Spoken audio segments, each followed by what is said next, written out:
42 GTS Polinema. Baik, Assalamualaikum warahmatullahi wabarakatuh. Berjumpa kembali dengan podcast Unggul GTS Polinema tentunya. Saudaraku, rekan-rekan semuanya, tentu kalau ada istilah golek duit rasa nunggu ijazah gitu ya.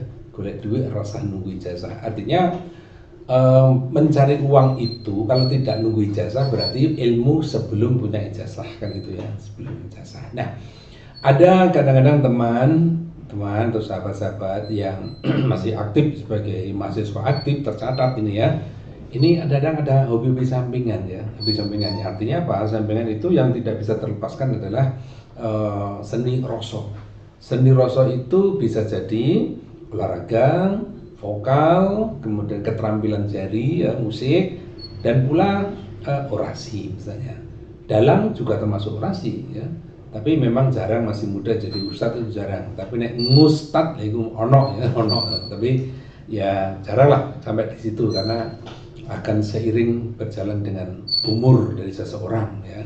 Semakin tambah nilai yang dikumpulkan, angka umur itu otomatis akan semakin matang. Nek lurus dalane, nek mengko ya mbuh ya gitu kan. Nah, kali ini 4 tahun menggali ilmu sains ya di D4 Teknik Mesin Produksi dan Peralatan Polinema ya.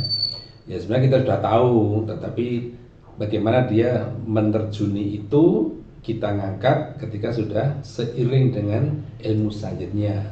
Kalau mitosnya saja nanti dipelajari, jangan-jangan nanti logosnya ini akan hancur.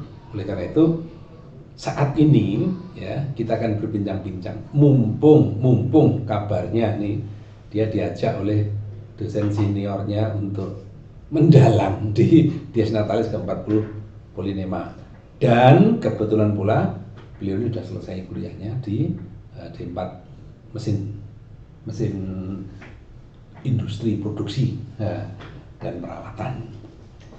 Kita sapa Mas Raka Ramadan Asmoyo, apa? Araya Asmoyo. Jadi Raka Ramadan Araya Ismoyo. Ini nama asli? Asli. Akte? Iya. Enggak kepanjangan?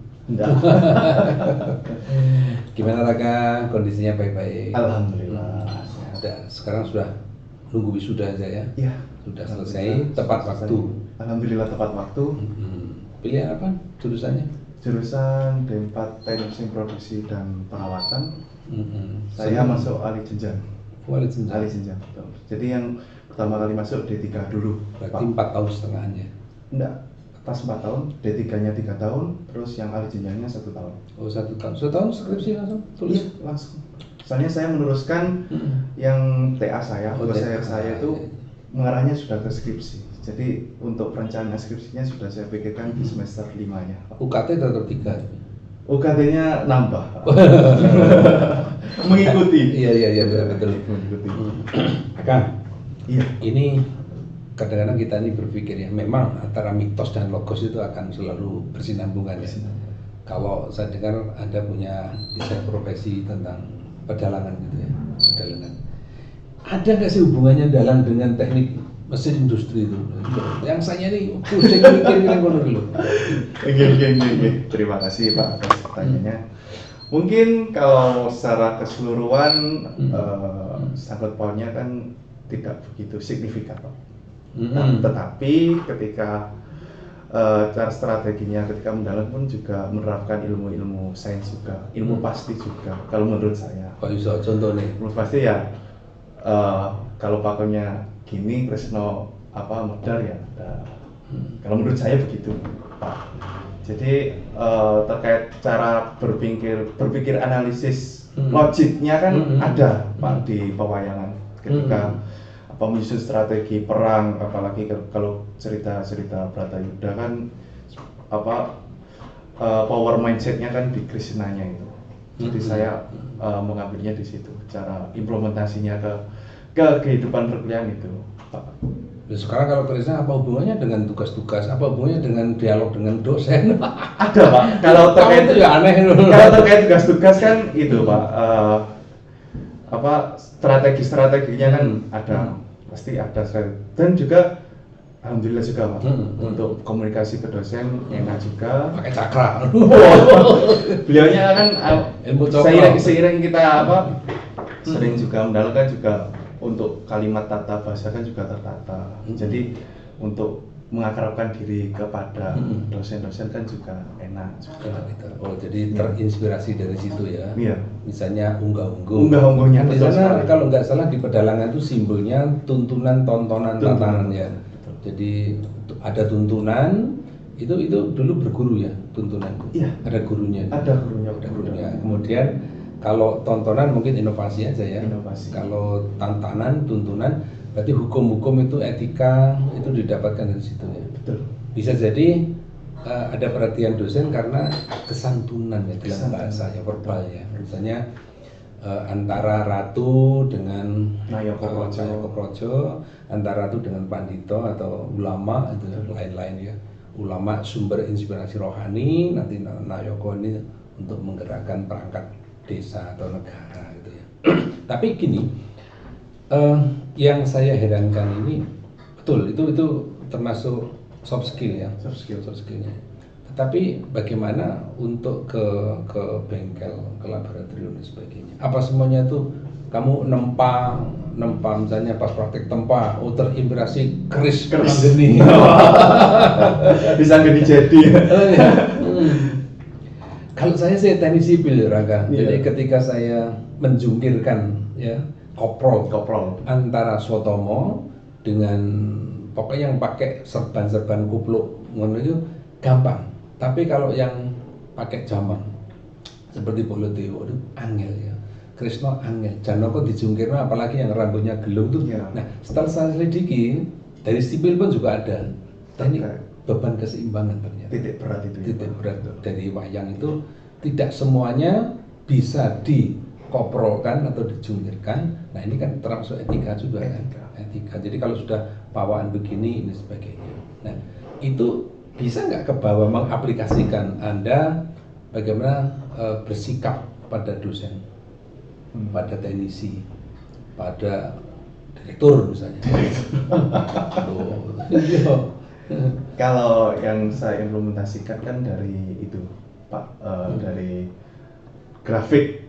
Kalau berbicara tentang pelajaran saya kan grafik uji tarik, bahwa safety faktornya kan daerah elastis itu. Daerah elastis. Jadi kita bagaimana sih untuk menempatkan diri posisinya itu ketika kita diposisikan pada lingkungan ini, apakah kita harus agak keras atau agak lembut kan?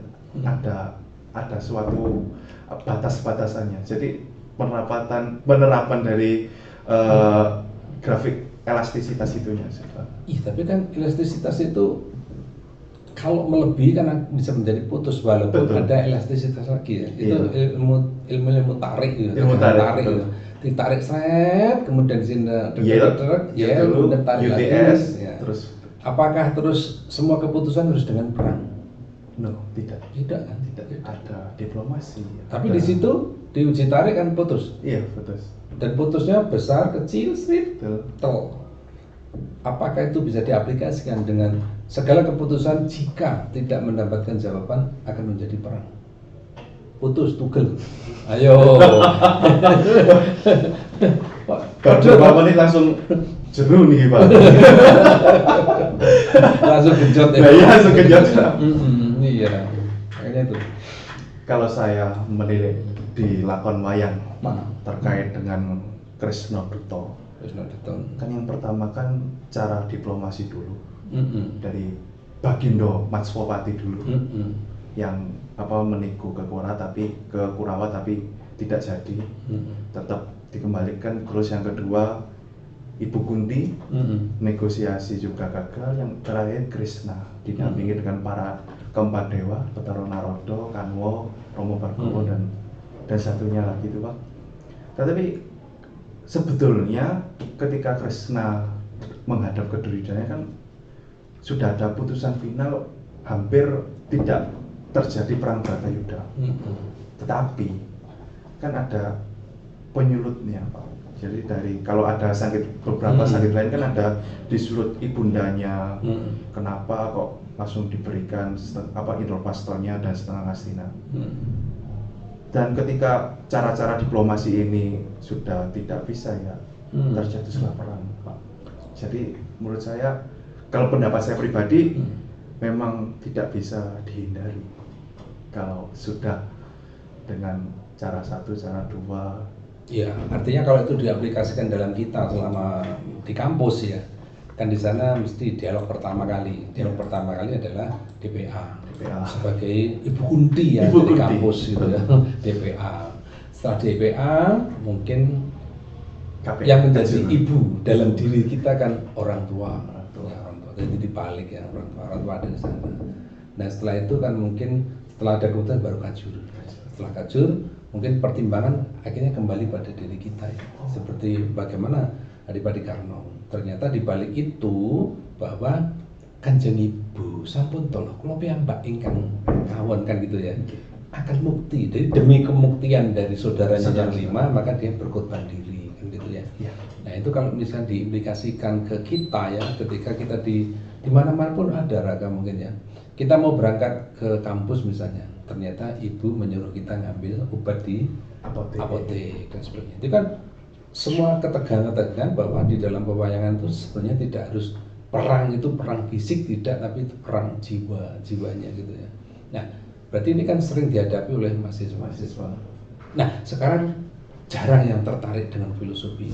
Padahal gimana sih kita orang melihat wayang itu kan sebenarnya melihat dirinya sendiri gitu ya. Jadi kita makanya orang melihat wayang itu asik nonton, nggak tahu guyon karo sebelah.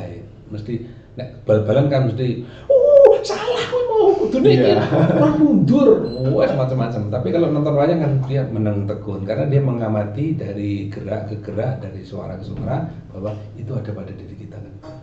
Nah, sekarang kenapa kamu tertarik ke situ? Padahal ketika kamu belum dewasa, saya lihat kamu sejak SMP, kalau SD saya sudah melihat ya, kamu ada bakat itu.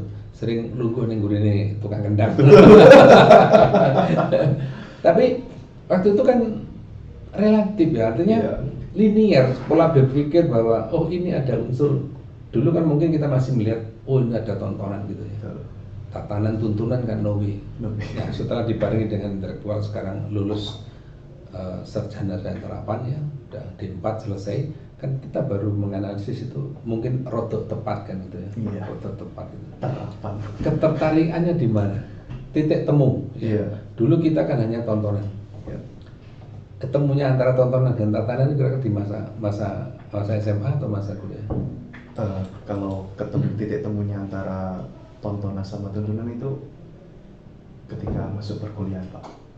Karena kan sudah fase remaja akhir. Katanya akhir, jadi semakin kita ingin tahu, ingin belajar, introspeksi diri. Bahkan mohon maaf Pak, kan saya kan dulu kan ketika SMA kan akselerasi 2 tahun, terus berhenti 1 tahun, itu kan ke mondok dulu. Ya, di mondok ini pencarian, istilahnya mohon maaf pencarian jati diri Pak. Sopo aku sopo itulah Pak.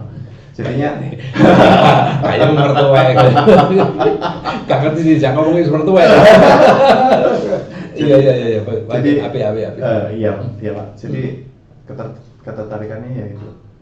Jadi ketika sudah dan diimbangi dengan ngajinya juga, terus dengan sudah masuk ke fase perkuliahan, jadi kan semakin tuntunannya ini. Jadi ketika menggarap suatu konsep aliran padat unggul fatal saya namanya. Itu yang nyindir. Iya Pak, kan supaya ketularan ngoten Pak.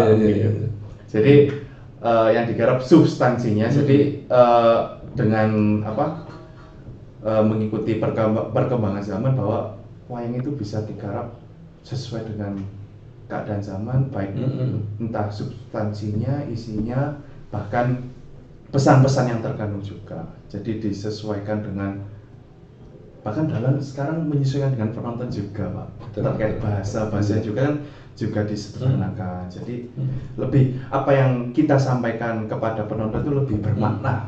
Iya. gitu. Ya mungkin ya 3 sendi tadi ya. Iya. Tontonan, tuntunan, tatanan. Jadi dia habis nonton wayang itu tidak kosong, tapi mendapatkan sesuatu bahwa dirinya telah dikupas di layar itu, diriku telah dibeberkan di layar itu, itulah saya di situ. Itu kalau penonton cerdas ya. Iya. Kalau enggak mungkin cari yang guyonan, Guyonan, goro-goro, liburan gitu ya. Padahal itu wah sangat luar biasa ya, sangat luar biasa. Dan mungkin memang tidak ada satu-satunya ya. Ini hanya ada di kita ini. Iya. Kita berani yang keren gitu bahwa ternyata ada yang mengatakan bahwa wayang itu dari salah satu negara, ternyata Raka tidak ada. Di sana tidak ada gedebok, tidak ada cempolo, tidak ada keprak, tidak ada belencok, toler tidak ada. Iya. Semua ada bahasa kita. Apalagi kalau sudah ke gamelannya, Gamelan. kenong, saron, semua itu milik kita sendiri. Makanya ya teman-teman anak-anak muda ya khususnya, udahlah ini satu pembangunan karakter yang sangat luar biasa ya. Karena kita untuk alergi gitu ya. Ngapain lu? Saya sendiri juga ya tidak perlu lah ya, karena mulai terpaksa menjadi apa ya karena bisa belum dipaksa enggak ya, tadi memang harus ada kesadaran karena itu adalah rasa ya, rasa kang ginelar, jadi yang digelar itu adalah rasa. Oleh karena itu setiap penonton wayang itu adalah sejatinya nonton wayang itu yang kedua. Sekarang gini, profesi dalang dengan profesi mesin produksi dan perawatan kira-kira naik melaku barang jelas jelas. Kalau saya kan dosen dalang cocok, iki lo industri, iki lo perawatan, terus apa ya disibukkan dengan gerinda, ngikir, kemudian perbaikan, maintenance dan sebagainya itu apa ya kalau saya membukannya ini ya itu Pak. Kan bunganya kan ya dibungke ya prip ya agak kurang signifikan Pak, terkait berhubungannya. Mungkin ya seni ya, dari Seninya itu kelembutan hati. Betul merawat sesuatu tanpa kelembutan dengan sastra, dengan rupa, dengan apa ya, karena di situ banyak ya, dari satu kelir itu aja sudah ada seni suara, apalagi seni rupa, seni ukir, ya, banyak sekali ya. Jadi dari situ orang diajak untuk berbuat lembut sebenarnya gitu ya. Tapi kok dikonotasikan dalang itu udah dalang kerusuhan ya. Padahal dalang tenanan nih. Dalang psikologi. Saya jadi ingat. Saya pas waktu merumat di RRI Malang itu kan saya menghadirkan seorang psikolog, dokter psikolog. Dia datang mengamati sejak awal sampai akhir. Setelah saya turun ternyata dia salaman. Dia geleng-geleng, luar biasa. Apa yang dia ceritakan itu lebih dari ilmu saya, pengalaman dia. Apalagi dengan 200 penguat ya, 200 anak datang dan sebagainya, pertanyaan macam-macam. Ada yang ditinggal suami, ada yang suami katut orang, ada yang warungnya tidak laris, kemudian ada yang skripsi nggak rampung. Betul. Waduh, apa kalau skripsi ya? Mari ketemu muridnya Dewi. Dan terselesaikan hari itu juga ya Pak? Walah, hari itu terselesaikan. Sehingga si dokter psikolog tadi bilang bahwa sangat luar biasa. Saya bingung untuk mau digelar apa ya, karena apa yang aku miliki melebihi apa yang dimiliki Bapak. Saya ini bingung. Saya berbuat seperti ini. Terutama dari fisik ya, 3 jam tidak ada goro-goro, tidak ada liburan, tidak apa-apa, terus langsung full. Kemudian terakhir puncaknya adalah pendidikan psikologi, bagaimana manusia itu mengungak nanti ada kaitannya dengan ini yang saya dengar Anda juga akan mempersembahkan ya di Dies Natalis ke-45. Betul sekali Pak. Mengambil lakon apa itu? Mengambil lakon Wahyu Mahkutha Rama. Inspirasinya lakonnya itu ya, bedanya Kesawa Sidi yang Mahkutha Rama. Itu gimana itu cara globalnya? Ini bocoran supaya teman-teman nanti akan saya siarkan sebelum ya, supaya teman-teman akademisi dan juga para kampusiana, masyarakat kampus bisa datang ke di Graha ya di Graha Polinema. Iya, gimana? Sedikit aja, jangan banyak. Nanti malah bosan nggak sangat spoiler ya. Spoiler. Ya kalau secara sedikitnya itu ajaran leluhur. Oh gitu. Ajaran leluhur dari nenek moyang kepada cucu-cucunya terkait jiwa kepemimpinan. Astabrata itu yang jadi Esto 8 Broto lagu berarti 8 lagu. Berarti ada mata pelajaran yang sangat luar biasa dari Yang Maha Kuasa ya, dari Allah yang berupa visualisasi alam ya. Betul. Matahari, angin, air, tanah, langit, rembulan, daun, tapi ya, itu ya. Jadi ini yang nanti akan dikupas ya. Tentu saja bagaimana sih seorang pemimpin niru laku, lagak, lakone api misalnya. Api semua dibabat kan, api tanpa walaupun ini emas, ini apa dan sebagainya, ini baju, tanpa bulu. Nah itu jadi pemimpin seperti itu. Kalau misalnya ada apa rembulan dan sebagainya itu rembulan, semuanya itu sangat luar biasa. Jadi nanti akan dikupas dalam bentuk seni dan itu bisa dinikmati. Tapi sebelumnya tampil juga itu ada dalang seniornya, dan juniornya, senior saya. Sebelumnya ada senior saya. Pokoknya. Jadi nanti gini, teman-teman semuanya, mengambil event yang ke-40 ini memang agak spesial. Ya, jadi nanti mungkin kalau saya dikatakan dalang tetap kampus gitu ya, karena ya memang jarang kesana kemari karena memang satu murah, meriah, lancar gitu ya. Jadi sudah saatnya ini gilir Gumanti ya, gilir Gumanti kebetulan ini masih semester akhir-akhir ini ya, dan dia kuliah lagi ambil S2 di Polinema. Berarti kita semuanya warga Politeknik ini punya dalang muda. Kalau saya sudah katakanlah Joko tapi kan dalang tua.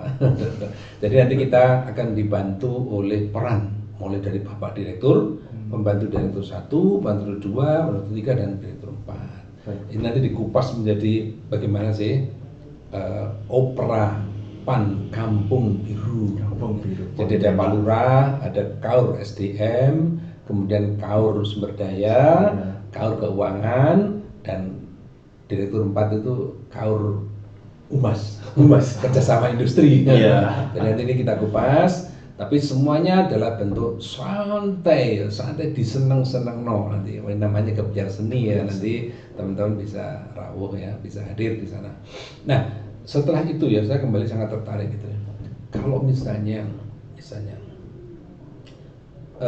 seni ya, ini kan satu sisi namanya dalang, itu kan sentral informasi.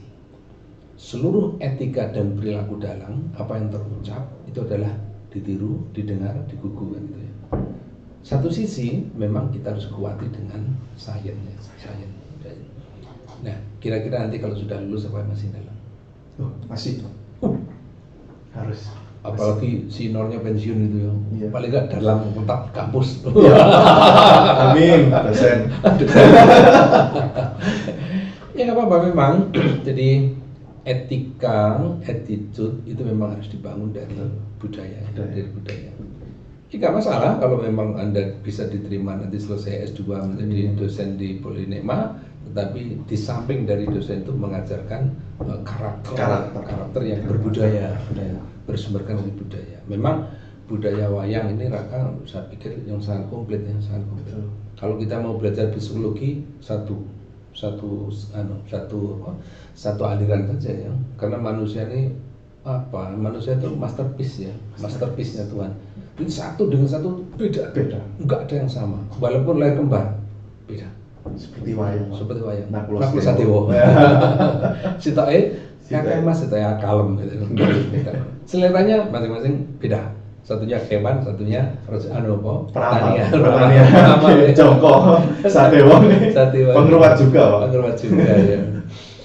Itulah saya satu komitmen Raka, kepengen pesanmu kepada teman-teman untuk tidak alergi pada seni. Ke teman-teman silakan.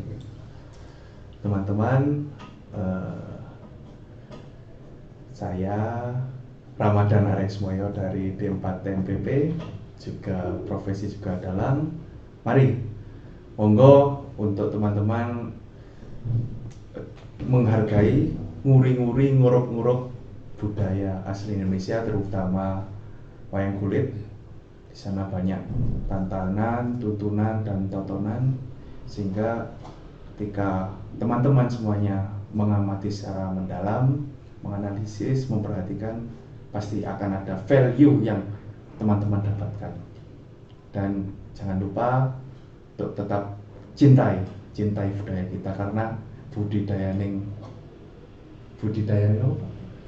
Budaya Nusa gumantung para pemuda. Jadi teman-teman ya yang sebagai penguri-nguri, penguruk-nguruk budaya untuk di masa depan. Jadi tanpa dukungan teman-teman, kami juga kami kurang dapat dukungan. Jadi jangan lupa, pokoknya tonton di Geraha Polinema tanggal 20 Agustus. Konco, pacar, soulmate, semua silahkan. balkon disiapkan. Iya. Camilan gue dewi. Camilan lo sendiri. Dan satu lagi memang benar apa yang dikatakan Raka itu, yang jadi kita vokasi ini tanpa dibarengi dengan sentuhan nurani itu akan kebablasan, akan menjadi raksasa gitu ya. Raksasa. Jadi tapi kalau ilmu dibarengi dengan attitude atau katakanlah garis besarnya mungkin iman diuraikan menjadikan toto kromo yang bagus, akan menjadi luar biasa. Tetapi kalau dijejeli sains tanpa sentuhan rohani, jelas akan turun gitu loh. Begitu ya. Jadi baik, terima kasih. Kita salam vokasi kuat menguatkan Indonesia pada yang sana. Baik. Vokasi kuat menguatkan Indonesia. Wassalamualaikum warahmatullahi wabarakatuh. Sampai ketemu di lain kesempatan. Terima kasih. Terima kasih, Pak. Vokasi kuat menguatkan Indonesia.